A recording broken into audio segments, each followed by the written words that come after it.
இப்போது நீங்கள் கேட்கவிருப்பது ஜூனியர் விகடனில் வெளியாகும் பா. திருமாவேலனின் பெரியோர்களே தாய்மார்களே தொடரின் பகுதி 46. பெரியோர்களே தாய்மார்களே.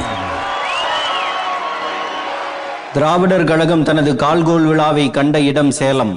போடியும் போலாவரமும் வேங்கடகிரியும் வடபாதியும் காளகஸ்தியும் கார்வேட்டியும் சிங்கம்பட்டியும் உத்தமபாளையமும் பொப்புலியும் வீற்றிருக்கும் கட்சி என்று அண்ணா சொன்னாரே, அந்த கட்சியை சாமானியர்களின் பக்கமாக அவர் திருப்பிய இடம் சேலம்.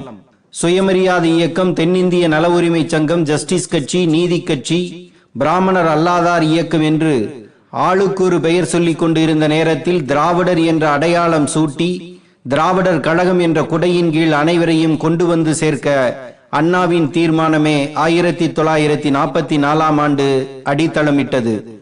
ஒரு கட்சியின் பெயரையும் பெயர் பலகையையும் மாற்றுவதால் கட்சி மாறிவிடாது. கட்சியின் முகத்தையும் குணத்தையும் மாற்றிட பெரியாரும் அண்ணாவும் திட்டமிட்டார்கள். எந்த ஒரு லட்சியம் தாங்கிய கட்சியும், சேவை மனப்பான்மை உள்ளவர்கள் சேர்ந்து இயங்கும் கட்சியும் தொடர்ந்து ஆட்சியில் இருந்தால், தொடர்ந்து அதிகாரத்தை சுவைத்தால் என்ன ஆகும் என்பதற்கு உதாரணமாகவும் நீதி கட்சியை சொல்லலாம். அண்ணா இதனை அனுபவபூர்வமாக உணர்ந்தார். அந்த காலத்தில் திலகர் சுயராஜ்ய நிதி என்ற பெயரால் பணம் வசூலிக்கப்பட்டு அது காங்கிரஸ்காரர்களால் ஏப்பம் விடப்பட்டது. பழைய ஜஸ்டிஸ், சண்டே அப்சர்வர் ஆகிய ஆங்கில பத்திரிகைகள் தான் இந்த மோசடியை அம்பலப்படுத்தின. கடப்பாவில் நடந்த நீதி கட்சி மாநாட்டில் அண்ணா பேசும்போது இந்த விவரங்களை எல்லாம் கொட்டி தீர்த்தார். பெரிய பெரிய பண்ணைகளும் ஜமீன்தார்களும் பணக்காரர்களும் உட்கார்ந்திருந்தனர். அரும்பு மீசைக்கார அண்ணாவின் பேச்சு அந்த பண்ணைகளுக்கு ஓப்பானதாக இல்லை.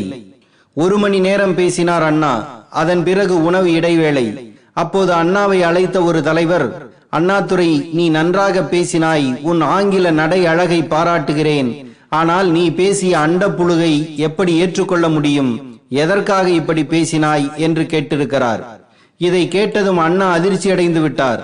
பெரிய தலைவர் தன்னை பாராட்டுவார் என்று அண்ணா நினைத்திருக்க அவர் இப்படி எதிர்மறையாக ஏன் பேசுகிறார் என்று அண்ணாவுக்கே புரியவில்லை. திலகர் சுயராஜ்ய நிதி என்ற பெயரால் காங்கிரஸ் கட்சி நிதி திரட்டி சுவாகா செய்தது பற்றி அண்ணா விளக்க அந்த நீதி கட்சி தலைவர் ஆச்சரியத்துடன் கேட்டுக்கொண்டே இருந்தார். அப்படியா, இவ்வளவு நடந்துள்ளதா என்றார் அந்த தலைவர். ஆமாம், இதெல்லாம் தெரியாது என்கிறீர்களே, நம்முடைய கட்சி பத்திரிகையான ஜஸ்டிஸ் இதழில் 10 கட்டுரைகள் வந்துள்ளதே, அது உங்களுக்கு தெரியாதா? ஜஸ்டிஸ் படிக்கவில்லையா என்று அண்ணா கேட்க, நான் ஜஸ்டிஸ் படிப்பதில்லை தம்பி என்றாராம் அந்த தலைவர். ஆடி போய்விட்டார் அண்ணா. ஒரு கட்சியின் முக்கிய தலைவர்களில் ஒருவர் ஜஸ்டிஸ் கட்சி அமைச்சரவை அமைத்திருந்தால் நிச்சயம் அமைச்சராகி இருக்கக்கூடியவர். இவரே ஜஸ்டிஸ் படிக்கவில்லை என்றால் யோசித்தார் அண்ணா. கட்சியில் ஏதோ கோளாறு இருக்கிறது என்பதை உணர்ந்தார் அன்று. இதனை அன்றைய நீதி கட்சி தலைவரான பெரியாரிடம் அண்ணா சொன்னார். இவர்களை முழுமையாக நம்பாமல் தான் சுயமரியாதை இயக்கத்தை தொடர்ந்து நடத்தி வருகிறேன் என்ற சூட்சுமத்தை சொன்னார் பெரியார். பதவி மோகம் கொண்டவர்களால் நீதி கட்சி நிரம்பி வழிவதை தடுக்க பெரியாரும் அண்ணாவும் இணைந்து திட்டமிட்டார்கள்.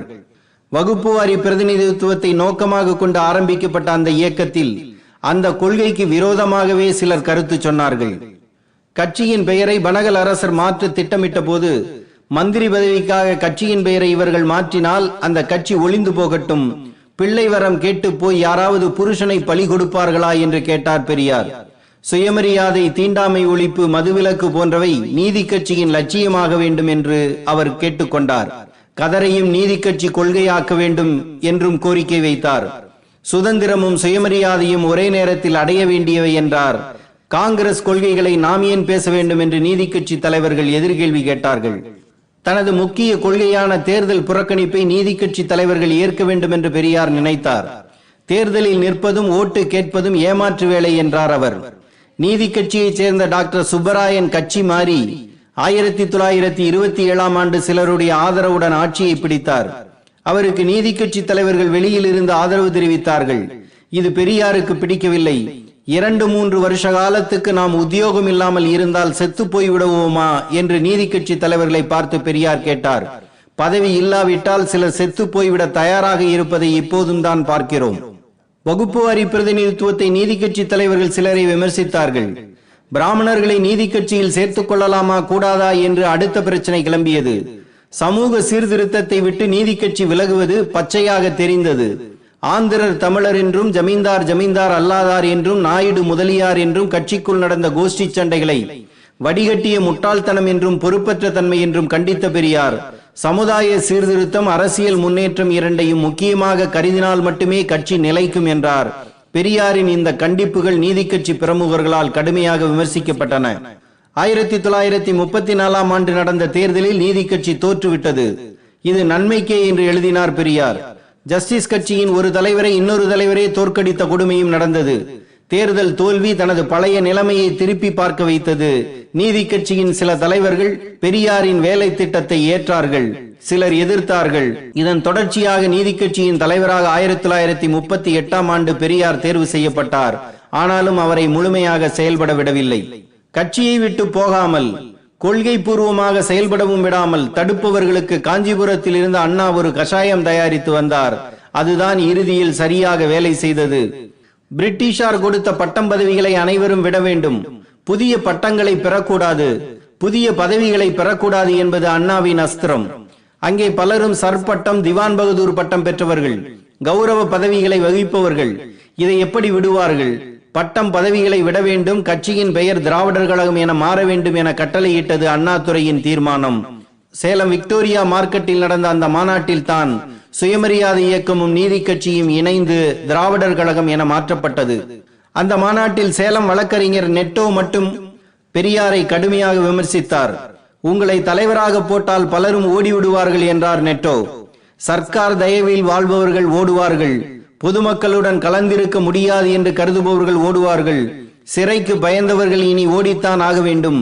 பதவி பட்டம் பெறுபவர்களுக்கு நான் படிக்கட்டும் அல்ல, கையாளும் அல்ல, லட்சியத்தில் பற்றுள்ள இளைஞர்களை வைத்து மயிரை கட்டி மலையை இழுக்கிறேன், வந்தால் மலை, போனால் மயிறு என்றார் பெரியார். மலையை இழுக்கும் வேலையை அண்ணாவே போன பிறகும் தொடர்ந்தார். எந்த ஒரு கட்சியும் தனது லட்சியங்களை இழக்குமானால், அரசியல் வெற்றிகளுக்காக கொள்கைகளை காவு கொடுக்குமானால் அதனுடைய ஆயுள் குறைந்து போகும். அதில் பட்டம் பதவிக்காக மட்டுமே கூட்டம் சேரும். இந்த பதவிக்காரர்கள் கட்சி தோல்வியடைந்தால் காலப்போக்கில் காணாமல் போவார்கள். நீதி கட்சி மூலமாக இன்று இருக்கும் எல்லா கட்சிகளும் படித்துக் கொள்ள வேண்டிய பாடம் இது. தொடர்ச்சியாக ஆட்சியில் இருப்பதும் அதிகாரத்தை சுவைப்பதும் மக்களை விட தாங்கள் மேம்பட்டவர்கள் என்ற அரசியல்வாதிகளை நினைக்க வைக்கிறது. மக்களிடம் ஓட்டு கேட்டு வரும் யாரும் மக்களை விட மேம்பட்டவர்கள் அல்ல. நீதி கட்சியினரிடம் பணம் இருந்தது, பணத்தை வைத்து கட்சி நடத்த முடியவில்லை. அமைச்சர்கள், முன்னாள் அமைச்சர்கள், பரம்பரை பணக்காரர்கள் கட்சியில் நிரம்பி வழிந்தார்கள். உள்ளூர்களில் அதிகாரம் செலுத்தத்தக்க செல்வாக்கு அவர்களுக்கு இருந்தது. ஆனாலும் கட்சியை வளர்க்க முடியவில்லை. நீதி கட்சியோடு பணக்காரர்கள் கலந்து கொண்டார்கள், அண்ணாவோடு இளைஞர்கள் போனார்கள். பெரியாரிடம் இருந்து போகாமல் ஒன்று இருந்தது, அதுதான் கொள்கை.